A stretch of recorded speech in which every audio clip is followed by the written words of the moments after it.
First on CNBC dan saya masih tersambung langsung bersama dengan Ivan Rizal Sini, Komisaris Utama dari Bunda Medik, dan Nur Hadi Yudianto, Managing Director dari Bunda Medik. Kembali kita lanjutkan dialog kita Bapak-Bapak masih di First on CNBC bersama BMHS. Tadi sudah disebutkan oleh Pak Didi nih ya mengenai penambahan rumah sakit dan juga klinik. Kalau kita berbicara mengenai ekspansi, ekspektasi yang bisa kita harapkan Pak, kontribusinya terhadap kinerja pendapatan maupun laba bersih yang dapat diperoleh dari rencana pengembangan bisnis yang sempat Anda sebutkan tadi seperti apa Pak Nur Hadi? Ya, dari sisi pendapatan ya secara keseluruhan, kita mengharapkan pertumbuhan terjadi setiap tahunnya sebesar 15-20% untuk di grup BMHS kita. Baik. Nah, Dr. Ivan, ini berbicara mengenai rencana ekspansi dan juga ruang penambahan dari Bunda Medik agar lebih meluas ini pasar yang bisa dicapai. Apa saja sih Dr. Ivan yang tengah diharapkan oleh masyarakat khususnya segmentasi khusus dari Bunda Medik akan pelayanan jasa kesehatan di masa seperti ini? Ya, salah satu hal yang memang tidak bisa kita pungkiri adalah perubahan dari aksesibilitas yang diharapkan oleh pasien. Tentu ini akan banyak diterjemahkan dalam aktivitas yang kita lakukan di dalam grup kita. Kita sedang banyak melakukan kegiatan untuk digital transformasi yang tentunya ini adalah merupakan satu hal yang sangat penting untuk bisa menunjang kinerja dari perusahaan. Kita melihat bahwa kebutuhan akan teknologi baik itu di apps maupun juga di telemedicine ini adalah merupakan suatu hal yang tentu harus bisa kita akomodasi. Tetapi prinsip dasarnya adalah Bunda Medik akan melihat bagaimana cara kita menjangkau dari masyarakat pengguna layanan kesehatan ini secara luas, tidak hanya pada aspek segmen yang kecil, tapi kita melihat ini lebih besar. Kenapa seperti itu? Karena menurut saya dengan adanya ekosistem yang dimiliki oleh Bunda Medik, ini tentu akan memberikan fleksibilitas bagi kami untuk bisa menentukan mana yang tentu kita akan bisa fokuskan sebagai area yang memang lebih mudah untuk kita kembangkan bisnisnya.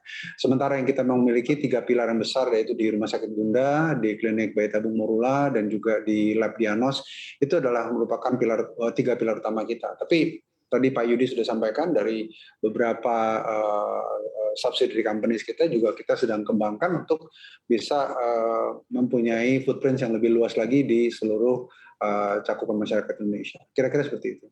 Terima kasih Dr. Ivan. Pak Yudi, ini terkait dengan penyesuaian yang sudah banyak dilakukan termasuk inovasi dari Bunda Medik semenjak awal berdirinya di tahun 70-an hingga sekarang. Harapan Anda terhadap potensi pemulihan ekonomi di tanah air dan bisnis di sektor jasa layanan kesehatan ini seperti apa di 2021? Iya, untuk 2021 tentunya yang utama bagi kami adalah mendukung program pemerintah ya melalui Kementerian Kesehatan bagaimana mengembalikan kesehatan masyarakat Indonesia di tengah pandemi COVID-19 ini.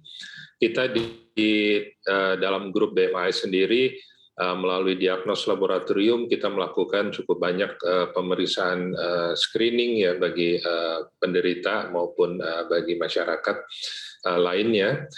Kemudian kami di grup rumah sakit Bunda sendiri kami juga melakukan perawatan untuk penderita pasien COVID-19 ini. Dengan harapan dilakukannya vaksinasi secara besar-besaran oleh pemerintah Indonesia dan kami sangat mendukung program ini sehingga percepatan pemulihan masyarakat Indonesia untuk keluar dari kondisi pandemi COVID-19 ini akan segera bisa untuk membuka kembali peluang-peluang usaha maupun industrial yang selama ini belum bisa maksimal berjalan. Sehingga 2021 ini kita harapkan sudah terjadi perbaikan secara ekonomi yang itu akan berdampak yang sangat baik juga bagi pertumbuhan dari BMHS sendiri. Ada revisi mungkin Pak Didi yang perlu kita pahami Pak Yudi mengenai target kinerja bisnis di sisa tahun 2021 atau semuanya masih on track ini Pak Yudi? Kami sejauh ini belum melakukan perubahan ya atau koreksi terhadap target, tetapi secara kinerja kalau kita lihat dari kuartal pertama di tahun 2021 compare year to year-nya memang pertumbuhannya sangat tinggi ya, sehingga kami rasa di sisa tahun 2021 ini kami bisa melakukan kinerja yang baik untuk bisa mencapai achievement sesuai dengan target yang sudah kita tentukan. Gambaran lebih awal mungkin Pak Yudi mengenai kinerja bisnis nanti di 2022. Ya, di 2022 sendiri tentunya untuk bisa mengejar pertumbuhan 15-20% revenue secara grup BMHS, kita akan memaksimalkan kinerja di tahun 2022, baik itu melalui Center of Excellence yang sudah kita miliki di grup rumah sakit kita, baik itu Center of Excellence di Rumah Sakit Ibu dan Anak maupun Rumah Sakit Umum Bunda. Kami juga akan memaksimalkan kinerja pertumbuhan dengan mencari pasar baru bagi Morula IVF Indonesia, klinik kesuburan kita, yang tadi sudah disampaikan oleh Dr. Ivan sini. Dengan kondisi pandemi COVID-19 ini, masyarakat Indonesia belum bisa untuk bepergian ke luar negeri untuk memperoleh fasilitas pelayanan klinik kesuburan. Dan hal ini sudah ditangkap oleh Morula Indonesia, di mana dengan branding yang sangat baik dan sangat kuat, masyarakat Indonesia sudah banyak memanfaatkan klinik kesuburan yang bisa dilihat dari pertumbuhan jumlah pasien dari Morula IVF itu sendiri. Begitu juga dengan laboratorium klinik diagnos sendiri, ini pertumbuhan dari outlet-outletnya sudah sangat tinggi ya, di tahun ini sudah mencapai 19 outlet, sehingga pertumbuhan ini bisa kita lanjutkan lagi di tahun 2022 untuk pertumbuhan yang lebih cepat lagi. Nah, sehingga dengan dukungan semua unit usaha yang ada di BMHS, kita yakin bahwa kita memiliki fundamental yang kuat untuk selalu tumbuh setiap tahunnya. Ya, Pak Yudi, masih ke Anda. Ini langsung menjadi pertanyaan para pelaku pasar dan investor, Pak. Begitu BMHS hari ini resmi melakukan pencatatan perdana saham. Ini dalam waktu dekat, adakah anak usaha yang juga akan mengekor, akan IPO lagi? Ini dari informasi yang sempat kami dengar, Morula ini yang bayi tabung ini, Pak. Ya, untuk saat ini yang bisa kami sampaikan adalah Morula akan berfokus masih di bidang klinik bayi tabung, mengembangkan unit bisnisnya, kemudian juga dengan diversifikasi usaha yang sangat kuat yang sudah berjalan, baik itu Morula Food, yaitu penyediaan makanan untuk menambah kemampuan kesuburan bagi masyarakat, dan juga melalui Morula Wellness, yaitu pelayanan untuk bisa meningkatkan kualitas kehidupan dari seorang dengan melakukan traveling, perjalanan, yoga, dan yang lain sebagainya untuk mendukung medical tourism yang sedang kita kembangkan. Nah, proyek ini cukup besar bagi Morula Indonesia. Berikut juga untuk target market kita bukan hanya dari masyarakat Indonesia, tapi kita akan benar-benar akan mengembangkan untuk medical tourism target bagi Morula IVF Indonesia yang akan berasal dari beberapa negara di luar dari Indonesia. Nah, ini akan menjadi fokus kerja di tahun-tahun ke depan bagi Morula Indonesia untuk bisa lebih menguatkan market industri bukan hanya di Indonesia tetapi juga di Asia Tenggara.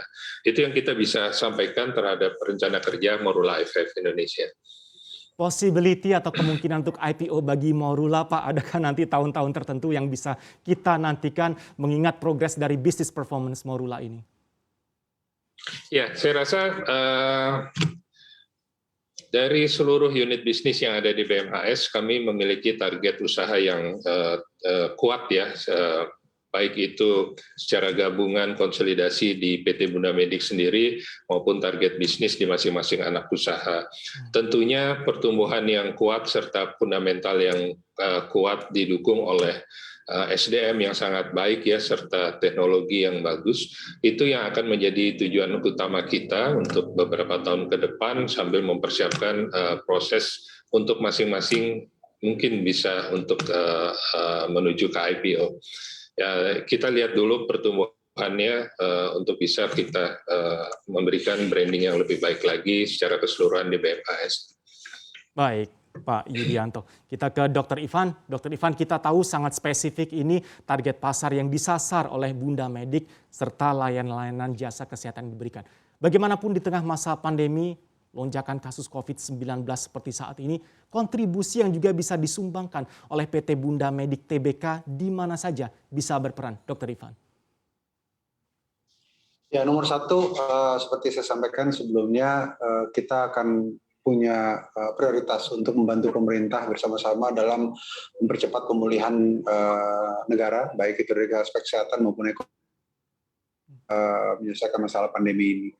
Tetapi di sisi lain juga kita melihat bahwa beberapa layanan utama yang kita miliki di bawah grup Bunda Medik ini akan menjadi suatu pegangan utama kepada produk kesehatan di Indonesia. Dan ini penting sekali kalau kita lihat dari premium market yang ada di layanan ibu dan anak, itu sangat memerlukan perhatian, apalagi kita sangat menaruh perhatian besar terhadap edukasi dan juga informasi yang tepat kepada ibu dan anak dalam hal ini. Dan kalau kita lihat dari kacamata teknologi, sudah pasti kita melihat kontribusi grup BMAS dalam penerapan teknologi seperti minimal invasive surgery itu akan mempercepat pemulihan dari pasien, sehingga pada masa pandemi ini make sense untuk kita melakukan tindakan operatif kalau memang haruskan melakukan operasi tanpa harus stay lama di rumah sakit.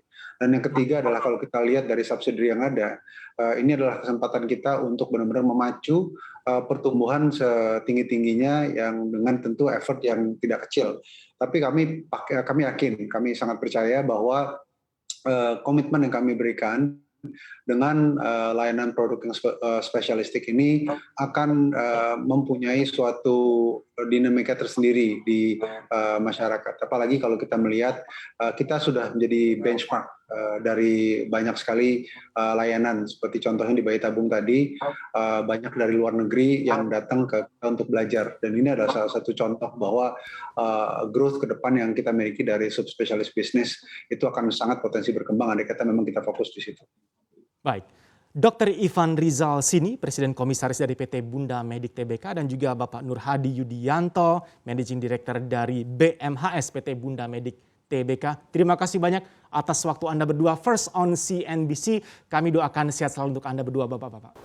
Install aplikasi kami CNBC Indonesia di Google Play Store dan App Store untuk mengikuti perkembangan terkini berita bisnis dan ekonomi.